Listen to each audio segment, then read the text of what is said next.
নমস্কার বন্ধুরা, আজকে আমি কেক বানাবো। তোমরা তো দেখেই বুঝে গেছো।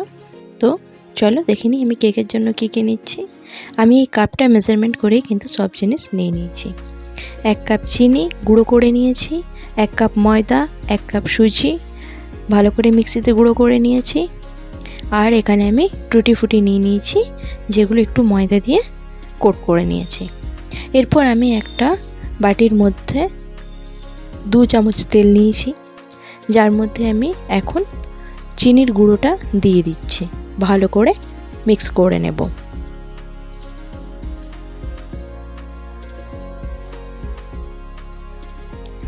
খুব ভালো করে মিক্স করা হয়ে গেছে। দেখো একটাও কিন্তু লাংস নেই। এরপর কিন্তু আমি ওই কাপটারই মেজারমেন্ট করে 1/2 কাপ মতো দই এখানে দিয়ে দিলাম। খুব ভালো করে মিশিয়ে নেব। দেখো খুব ভালো করে মিশিয়ে নিয়েছি। এরপর আমি এখানে দিয়ে দেব সুজির গুঁড়োটা। এটাকেও খুব ভালো করে মিশিয়ে নেব। আমি কিন্তু একে একে জিনিসগুলো দিয়ে ভালো করে মিশিয়ে নিচ্ছি। সুজিটা মেশানো হয়ে গেছে। এরপর আমি এর মধ্যে ময়দা দিয়ে দেব।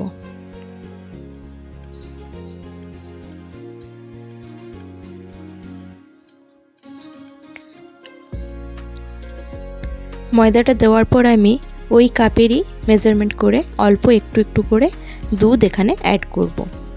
যেরকম আমার দুধটা প্রয়োজন হবে আমি সেরকম অ্যাড করব। অবশ্যই খেয়াল রাখতে হবে দুধের টেম্পারেচারটা যেন রুম টেম্পারেচার থাকে।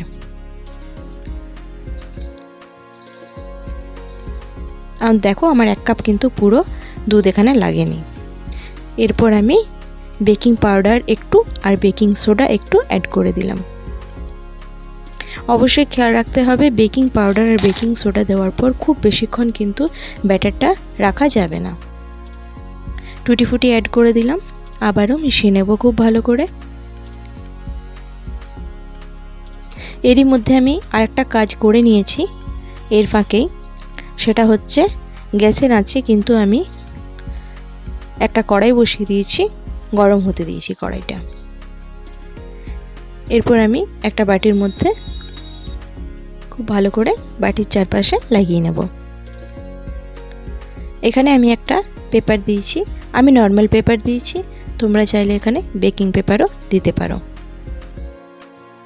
বেকিং পেপার দিলে অবশ্যই জিনিসটা কিন্তু আরও বেশি ভালো হবে। পেপারটার উপর থেকে আমি তেল দিয়ে দিচ্ছি। খুব ভালো করে তেল দিয়ে চারদিকে কোট করে দিয়েছি।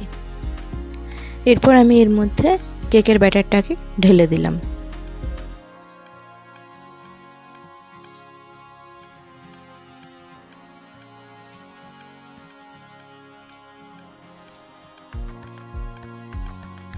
একটু হাতের সাহায্যে এইভাবে নাড়িয়ে নেব যাতে ব্যাটারটা ভালো করে বসে যায় বাটির মধ্যে।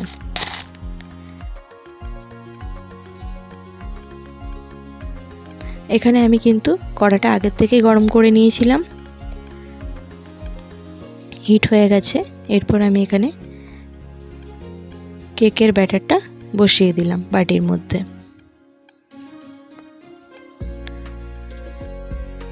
ভালো করে কভার করে দেব আর গ্যাসের ফ্লেমটা একদম লো করে দেব। 30 থেকে 40 মিনিট পর আমি ফিরে এসেছি।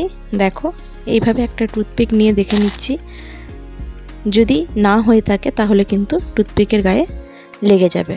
আর টুথপিকটা পুরোপুরি ক্লিন বেরোলে বুঝে যাবে যে কেকটা পুরোপুরি হয়ে গেছে। তো আমি এখানে তোমাদের কেটে দেখিয়ে দিলাম কীরকম হয়েছে। অবশ্যই তোমরা কমেন্ট করে জানিও কেমন হয়েছে, কতটা স্পঞ্জি হয়েছে দেখে নাও। তো বন্ধুরা ভিডিওটা ভালো লাগলে অবশ্যই like and subscribe. Thank you.